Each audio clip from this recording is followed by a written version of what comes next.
नाजरीन, इस वीडियो में हम पाकिस्तान और स्वीडन में गाड़ियों की सालाना इंस्पेक्शन के बारे में बात करेंगे। स्वीडिश ट्रांसपोर्ट एजेंसी स्वीडन में चलने वाली तमाम अक़साम की गाड़ियों के सालाना मुआयने के अमल को सरकारी और निजी कंपनियों की मदद से कंट्रोल करती है। नई गाड़ी खरीदने के 3 साल बाद पहला मुआयना होता है, जबकि मजीद 2 साल गाड़ी चलाने पर दूसरा मुआयना किया जाता है। इसके बाद हर गाड़ी का हर साल मुआयना करवाना ज़रूरी होता है। इसके बगैर गाड़ी सड़क पर नहीं लाई जा सकती। गाड़ियों का मुआयना जदीद मशीनों की मदद से किया जाता है, जिसमें गाड़ी के धुएं में मौजूद खतरनाक गैसों का तनासब चेक करना, टायरों की बैरूनी सतह पर मौजूद तहों की मोटाई चेक करना, गाड़ी ऊपर उठाकर इसके पहियों की हरकत चेक करना, इसकी तमाम लाइट्स और इनके जाविये चेक करना, मौजूदा मीटर रीडिंग रजिस्टर्ड करना, तमाम सीट बेल्ट्स और एयर बैग्स को कंट्रोल करना और मुख्तलिफ अक़साम के दूसरे टेस्ट शामिल होते हैं। स्वीडिश ट्रांसपोर्ट एजेंसी, जिसे स्वीडिश ज़बान में ट्रांसपोर्ट स्टीरेल्सन भी कहा जाता है, खुद गाड़ियों के सालाना मुआयने की याद दहानी के नोटिस जारी नहीं करती, बल्कि इसके नीचे काम करने वाली सरकारी और निजी कंपनियां अपनी मशहूरी के लिए गाड़ियों के मुआयने की मुद्दत खत्म होने से 3 महीने पहले मालकान को खतूत भेजना शुरू कर देती हैं, ताकि मालकान मुकर्रर तारीख से पहले अपनी सहूलत के मुताबिक गाड़ी का मुआयना करवा लें। मुकर्रर तारीख गुजरने पर गाड़ी के सड़क पर आने पर पाबंदी लग जाती है।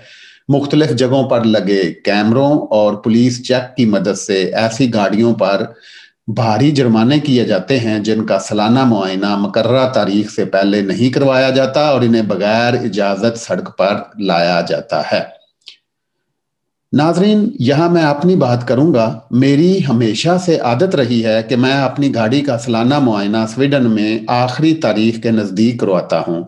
हालांकि हुकूमत तारीख ख़त्म होने से 3 महीने पहले मुआयना करवाने की सहूलत मुहैया कर रही होती है। पिछले साल के मुआयने की तारीख ख़त्म होने से 2 दिन पहले जब मैं मुआयने का वक्त बुक करने लगा था, तो मोबाइल एप्लीकेशन चेक करने पर मुझे इंकशाफ हुआ कि मेरी गाड़ी बगैर किसी इंस्पेक्शन के मजीद 1 साल के लिए अप्रूव कर दी गई है।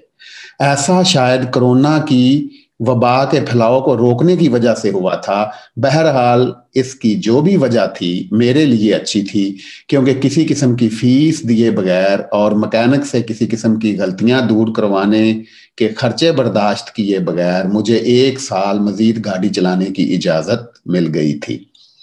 पिछले साल मुफ्त सहूलत मिलने की वजह से इस साल भी मेरे पाकिस्तानी ज़हन में ये चीज़ मौजूद थी कि शायद इस साल भी ऐसा मौजज़ा रूनुमा हो जाए और मैं टनों बर्फ पर गाड़ी चलाकर इंस्पेक्शन करवाने के अमल से बच जाऊं। लेकिन इस दफ़ा आखिरी तारीख आई और गुजर गई, लेकिन 1 साल की तारीख की तजदीद होना तो दूर की बात, मजीद गाड़ी चलाने पर भी पाबंदी आयद कर दी गई। मैं गाड़ी सिर्फ एक सूरत में सड़क पर ला सकता था कि मेरे पास गाड़ी के मुआयने का खत हो और मैं इस एड्रेस पर जा रहा हूँ। लिहाजा मैंने किसी किस्म की मजीद परेशानी से बचने के लिए अपने घर के साथ वाली गली में मौजूद मुआयने वाली कंपनी के साथ सुबह 7 बजे वाला पहला वक्त बुक किया, ताकि 20-25 मिनट में मुआयना करवा कर वक्त पर दफ्तर अपने काम पर पहुंच जाऊं। मुआयने के लिए जाने से पहले गाड़ी पर मौजूद बेतहाशा बर्फ और शीशों को साफ करने का अमल काफ़ी बोरिंग था, लेकिन मजबूरी के आलम में ऐसा करना एक आदत हो गई है, क्योंकि यहाँ सर्दियों में तकरीबन हर रात बर्फ पड़ती है और हर दफ़ा कहीं भी जाने से पहले हर शख्स को इस सफाई के नागवार अमल से गुजरना ही पड़ता है। लिहाजा मुझे भी 15 मिनट इस काम पर सर्फ करना पड़े। जब शीशों के आर पार नजर आना शुरू हो गया तो गाड़ी चलाकर मुआयने वाली जगह पर ले गया। 20-25 मिनट के सख्त मुआयने के बाद मेरी खुशी इस वक्त गारत हो गई जब गाड़ी में 2 गलतियां निकल आईं। 600 स्वीडिश क्रोना मुआयना फीस जमा करवाने के बावजूद भी मुझे 30 दिन के अंदर गलतियां ठीक करवा कर दोबारा आने की याद दहानी का खत थमा दिया गया, जिसका मतलब था कि मैं कार मैकेनिक के खर्चे भी बर्दाश्त करूं और दोबारा मुआयने की फीस भी दूं। गलतियां इंतहाई मामूली नौयत की थीं। फ्रंट लाइट्स के नीचे वाली 2 छोटी पोजीशन लाइट्स کام نہیں کر رہی تھیں اور گاڑی کا ہارن بند تھا۔ لائٹ سردی کی وجہ سے چیک نہیں کر سکا تھا، جبکہ ہارن کبھی بجایا ہی نہیں تھا، تو اس کا پتہ کیسے چلتا کہ کام کر رہا ہے کہ نہیں۔ اب اگلے 30 دنوں میں دونوں کام کروا کر دوبارہ معائنہ کرانا پڑنا ہے، ورنہ گاڑی سڑک پر لانے پر دوبارہ پابندی لگ جائے گی۔ ناظرین، یہ تمام رودات سنانے کا مقصد یہ ہے کہ فرسٹ ورلڈ کے ترقی یافتہ ممالک میں حادثات کو کنٹرول کرنے اور شہریوں کی حفاظت کو یقینی بنانے کے قوانین بہت سخت ہیں، جبکہ ہمارے پیارے ملک پاکستان میں ایسے قوانین تو موجود ہیں لیکن ان پر عمل درآمد نہ ہونے کے برابر ہے، جس کی وجہ سے آئے روز حادثات ہونا اور لوگوں کی جانیں جانا ایک معمول کا عمل بن چکا ہے۔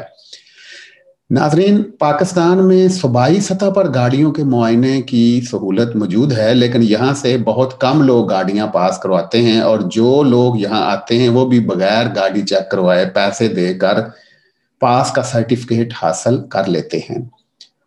پاکستان میں ڈرائیونگ لائسنس بھی بغیر ٹیسٹ دیے پیسے دے کر حاصل کر لیا جاتا ہے۔ پاکستان میں 90% گاڑیوں میں پراپر سیٹ بیلٹ اور ایئر بیگز بھی نہیں ہوتے۔ یہی وجہ ہے کہ پاکستان میں ٹریفک حادثات عام ہیں۔